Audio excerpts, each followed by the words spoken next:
Good. Just talking about Booker, you joining Jacob Wilson in the All-Star game. For him to make it a second time, although you thought he should have made it last year as well, but we think it's an opportunity for him based on the I think it's well deserved. For Rook, obviously last year, we did feel like he should have made the team. Unfortunately, that didn't take place. But it's nice to see him get rewarded this year for the year he's having. To be able to say you're a two-time All-Star now for him, it's quite an accomplishment. I'm sure for me, I feel blessed to be a part of this journey with him right now.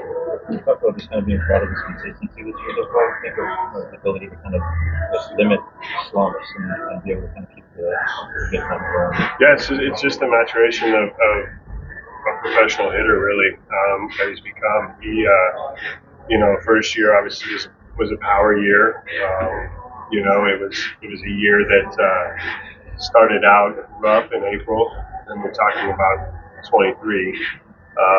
And then making the All-Star team and consistently improving through that season. Then to see him last year not only hit for power, but fall just short of 300. And in my opinion, he probably could have hit 300 if he wanted to hit 300, but he wanted to hit 40 homers. So there's a yin and a yang there. This year, he's just really, like you said, I mean, there's some dips, but they're not huge, peaks and valleys. And he's just having as consistent of a year from a hitting standpoint as you could probably put together. What's your couple of pitchers they were talking about? There's so much confidence when you at the plate. Do you see Brent in the dots this week? Yeah, I think the right word is confidence. He always has an approach. He's prepared every at bat. I've never seen him give an at bat away, which says a lot. There's times when the score dictates giving at bats away, but I don't see that from Rook.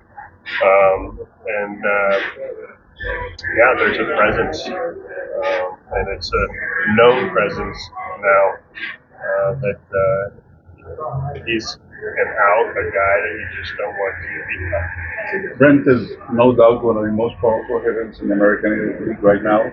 Would you like him to see him compete in the All-Star home run derby? That's a personal question for Rook. I'm sure he probably would, say yes to that. Anytime a player can go out and display his skill set, which for Rook is obviously hitting the ball out of the ballpark on that type of stage, have an opportunity to cash in a little bit and be rewarded for it. Yeah, sure. I'd definitely like to see it.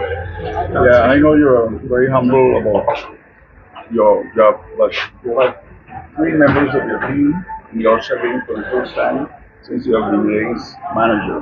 How do you feel about that? You have to include your weight. Yes. No, I thought about that today.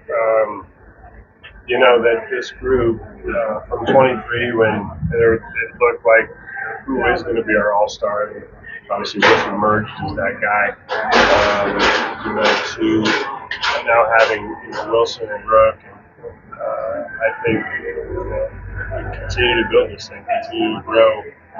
There's a lot of talented individuals on this team that I know have the ability to become All-Stars. But yeah, it's for Josh Cuffey, our strength coach, to be rewarded for the job he does, and that goes unnoticed, right? I mean, we look at guys like Tyler Soderstrom and Barnes Butler, and now in the process for Jacob Wilson, the strength that Tyler, the transformation of Tyler didn't happen on its own. It happened with the work and the efforts of Josh Cuffey, who to me is one of the best strength coaches in the game right now. When you first got Rooker, and there was probably no guarantee he was going to make the team. He's been through three different organizations. He only has a presence off the field from a leadership standpoint. How do you trace that development for him? That part of it, the leadership isn't necessarily easy. Probably for Rook more demanding than it is performing. but he's a natural leader in the way he goes about his work and his business. But I now see him grow in that, to having these conversations, to talking to we call them younger players, right? I mean, Rick's 30 now, so you can have those conversations with a lot of these guys that are 22, 23, 24. You can also have the conversations with those guys that have been a part of this club that have gotten designated because we've been through that process. So I'm lucky to have a guy like that has been through injury, has been through a DFA, been through a waiver claim, been in different organizations. To have him here in a leadership role is very fortunate for me as a manager. Show professional. Yeah, he's absolutely 100% professional. Is that what you're asking, right? Yeah, I mean, you don't. He has emotion, and he shows that emotion. But his professionalism, just the way he carries himself, I'm sure you all were. I mean, for those of you that don't know Rook, very impressed by the way he spoke to you guys 15 minutes ago. He can carry this conversation probably better than me right now. So. How is it for a team like this on the West Coast, with baseball being such a regional sport, to get the national recognition of multiple All-Stars and representatives? Yeah, it's great. I think for us to have two representatives, one starting in the game at shortstop for the first time as a rookie, says a lot about the national recognition that we've been able to obtain this season. Albeit, we haven't performed as a group, as a team, to our level of expectation. But for those guys to get recognized for their personal accomplishments is great.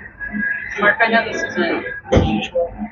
I know this is unusual for what you guys also went to in Oakland or even some places here, but having a crowd that is, as much of Giants fans, is that frustrating for you guys in your home? No, I honestly, for me, being a part of this organization for a long time now, have dealt with opponent crowds that can sometimes be more boisterous and more excited than the home crowd. And this is an unusual situation. I can speak to this. We're in Sacramento, where the Giants, AAA team has been for now several years, and it's their home.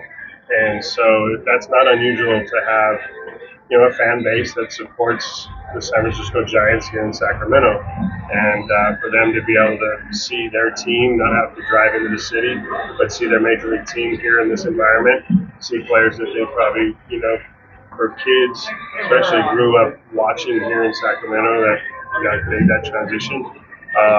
Not unusual. We were fully aware that this series could lean in that direction from a crowd standpoint. It was nice on Friday night to not let that crowd make some noise until I think the 8th inning or later. So, but yeah, I mean we're used to it. The young guys might not be, but the guys that played in Oakland, there were nights when obviously there was very large support for the team. You also have a little bit of a local effect too, that you guys have to do. Yeah. When we pulled up to try to valet, I talked about this yesterday. I told the only way to valet is if you switch uniforms. So. Thanks, Kyle.